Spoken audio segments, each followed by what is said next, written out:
Greetings from Kentucky. My name is Buddy Berry. I'm Superintendent of Eminence Independent Schools.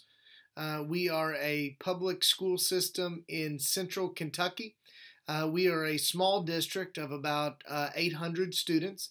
And this is my story of how innovation and personalization has really transformed our community and our school. First and foremost, I am a father of 4 children, ages 13 to 4, and my children are products of our school system.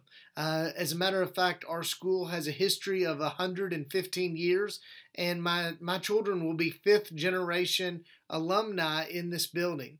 Not only am I seeing the success of our model in our building and across our student body, I've seen it transform my own students' lives as well. First, let me say that a little bit of background on Eminence Schools, and that is that we service predominantly poor population with about 65 to 70% of our students being free and reduced lunch, which puts them at or below the welfare level for the United States. We have a fairly diverse population for Kentucky and had become, up until about 4 to 5 years ago, a traditionally struggling, non-performing, failing school as defined by No Child Left Behind. It was at that time that we realized that school needed to change. And so we went and started with what is known here in the States as student agency.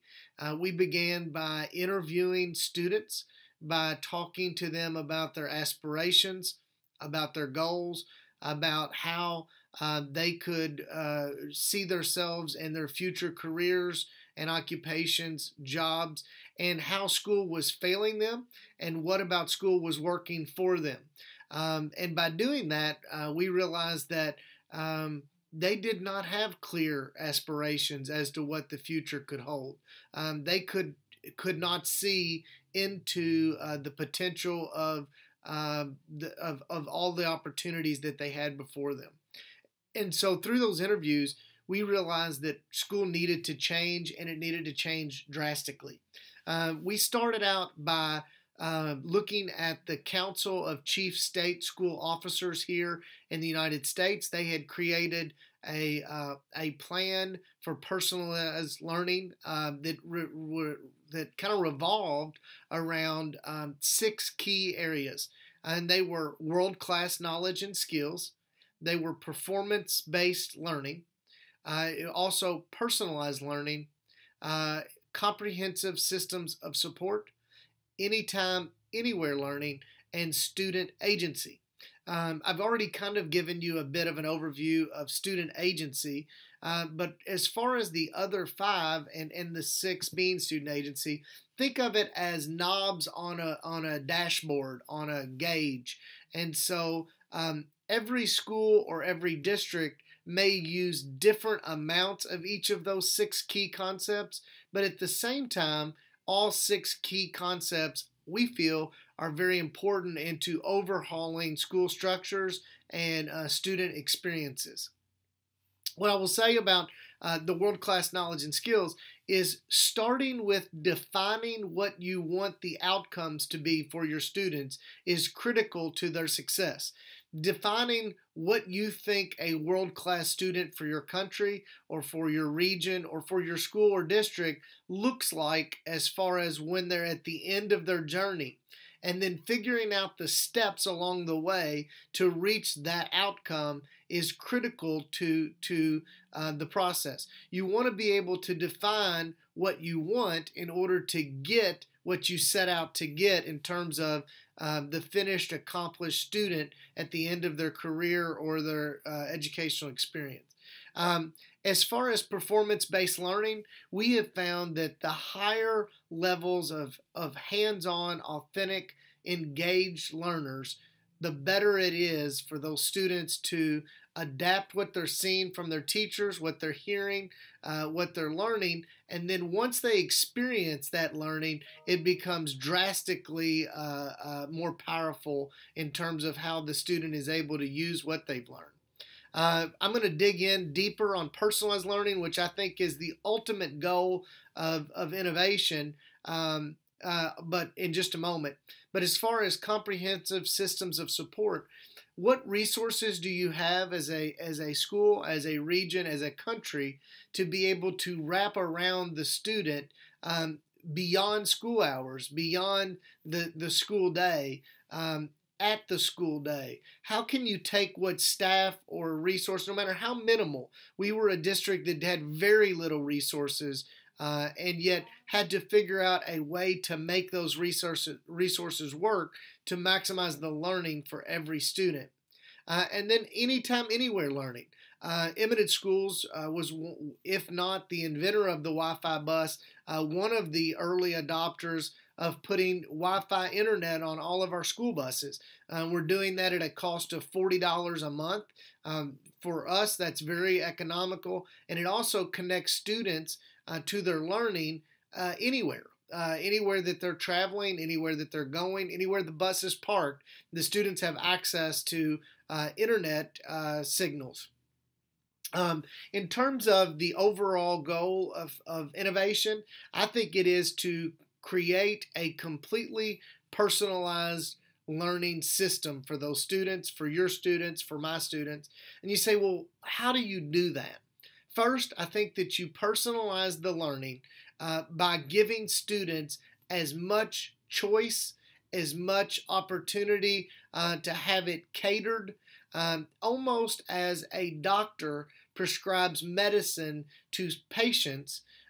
Schools and teachers need to prescribe the learning for the students. And you say, well, what does that look like? It looks like finding out what standards that you're working on that you want the students to be able to know and be able to do. What dispositions do you want the students to be able to possess? What experiences do you want the students to have before they leave your care? And then going and prescribing that to their interest, to their next step learning. So if students are needing a certain skill, tracking that skill and giving and measuring that skill and making it exactly what they need.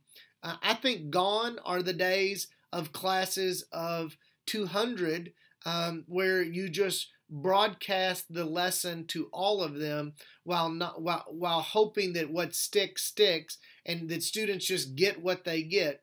I feel that it is time for us to figure out how do we track what students know and then give each kid what they need next. Could that be small group learning? Yes.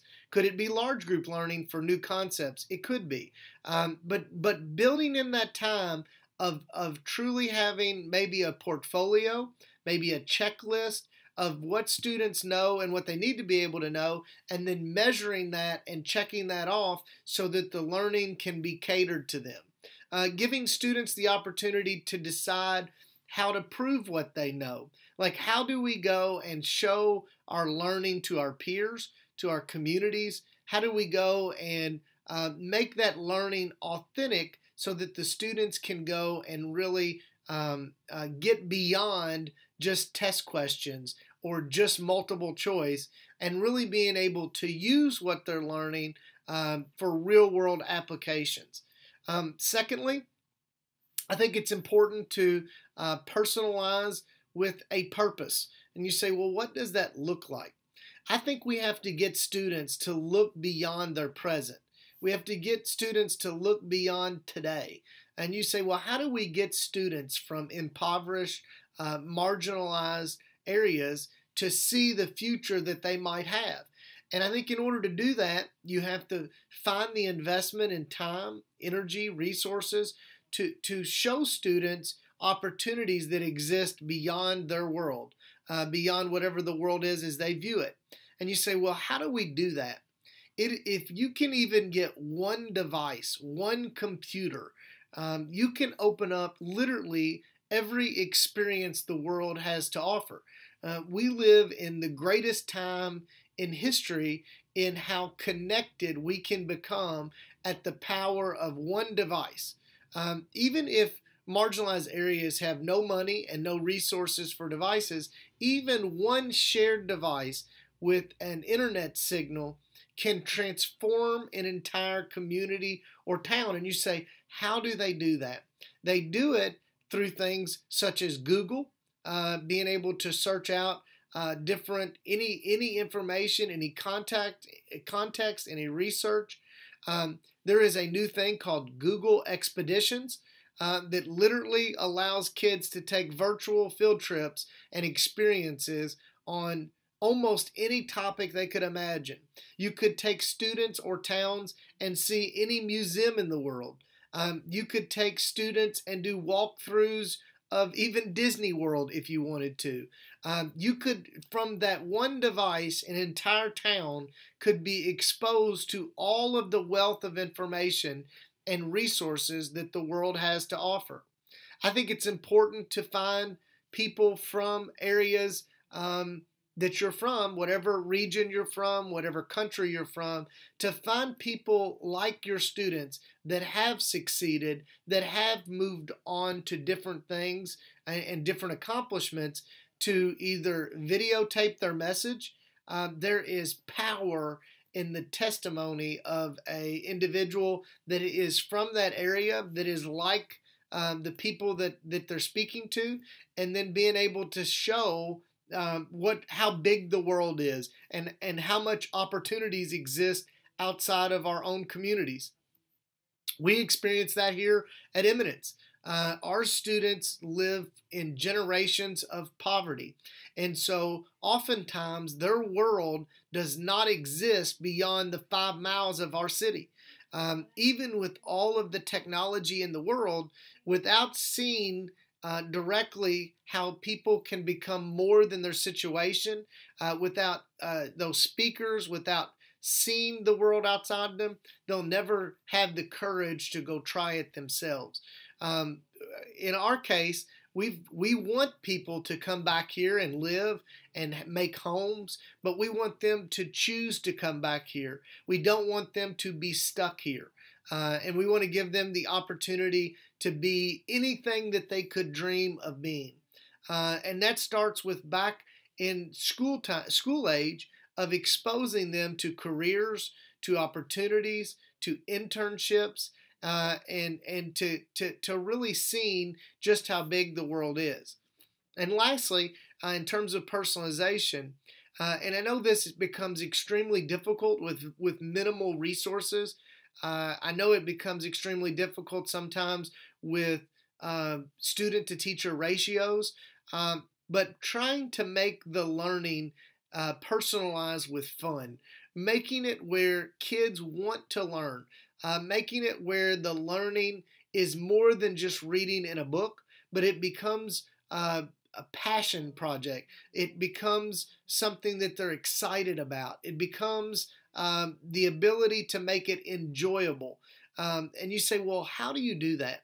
You make the learning enjoyable by going and having lessons that are built on things that they can relate to, things from your region, for your country, things that they can see, that they can touch.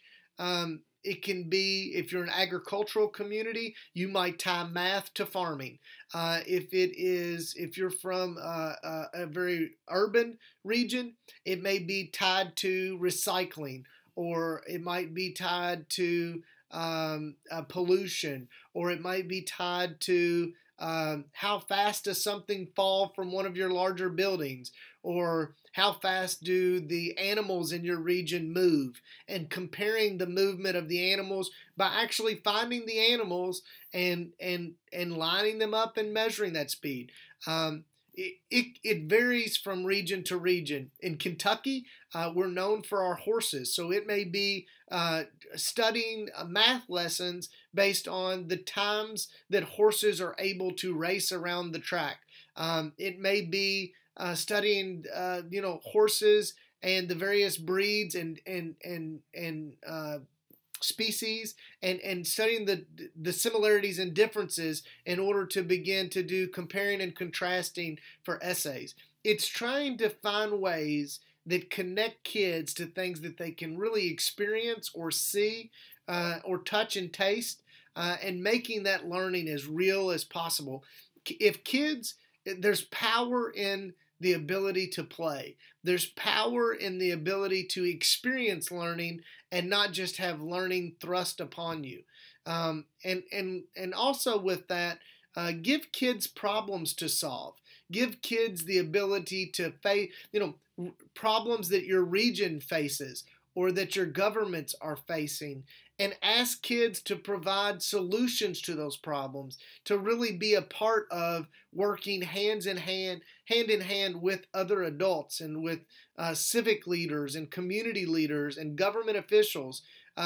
We have the first students in America that help run our schools. We have kids at the elementary, at the middle, at the high school that literally are voting members of our school governance, that makes decisions for our school and for staffing and for curriculum and for the direction of our student body for our school.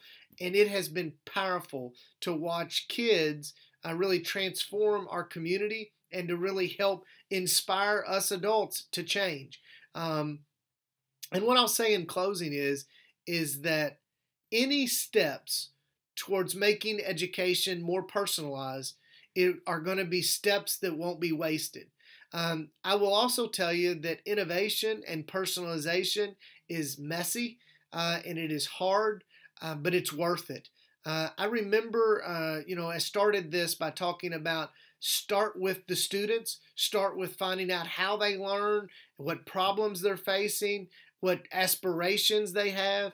I was in a local market, and I saw this 6-year-old young man, and he was talking to his mom, and it was all about trying to tell her who I was. And as a school superintendent, I'm not their teacher, I'm not their principal, and so they don't always know the term to call me, especially at that age. And I overheard the young man tell his mom, "That's the guy that hears our problems and goes out and tries to fix them." As educational leaders, go out and hear what your students are facing.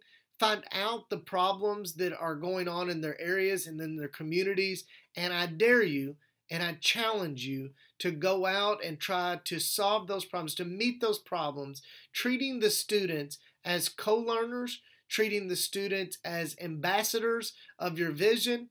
If there's nothing that the power of a motivated student can't accomplish in terms of changing the world. So again, thank you for this time.